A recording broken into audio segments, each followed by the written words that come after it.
Number 26, नमाज में ध्यान न देना। नमाज में ध्यान नहीं देना, यानी एक तो था कि आपकी निगाहें इधर उधर चली जाएं, जो पिछले इसमें इल्तिफात हमने देखा। दूसरा ये है कि निगाह तो बराबर सज्जे की जगह पर है, लेकिन दिल क्या है, दिल बहुत सारा खोया हुआ है, नमाज की तरफ ध्यान नहीं है। ये भी बुरा है। ध्यान आदमी का कहाँ होना चाहिए? नमाज में। ज़करिया अलैहिस्सलाम ने अपनी कौम को नसीहत की और उसको नबी सल्लल्लाहु अलैहि वसल्लम ने नकल किया। उन्होंने क्या कहा? व इन्नल्लाह अमरकुम बिस्सलाह, अपनी कौम से कहा अल्लाह ने तुमको नमाज का हुक्म दिया है।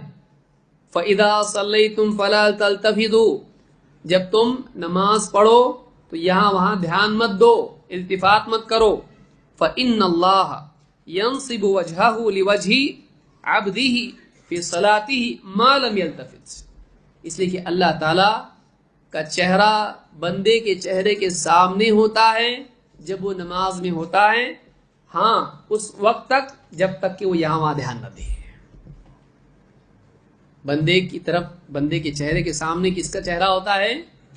अल्लाह का। कैसे हमको नहीं मालूम, हमको मालूम नहीं, लेकिन ये कैद कब के लिए है? हर वक्त नहीं, नमाज में। फिर उसमें भी कैद कब तक है? जब तक के हाँ यहाँ वहाँ ध्यान न दे। तो एक आदमी के लिए कितनी बड़ी बात है कि उसके चेहरे के सामने अल्लाह रब्बुल आलमीन का चेहरा हो। नमाज में आदमी को चाहिए कि वो यहाँ वहाँ ध्यान न दे, यहाँ वहाँ चेहरा न करे, यहाँ वहाँ निगाहें न करे। इस हदीस को इमाम अहमद और इमाम तिरमिज़ी और इसी तरह से इमाम अल-बुखारी ने तारीख़ में, या नसई, इब्न हिब्बान, हाकिम ने रिवायत किया और ये हदीस सही है।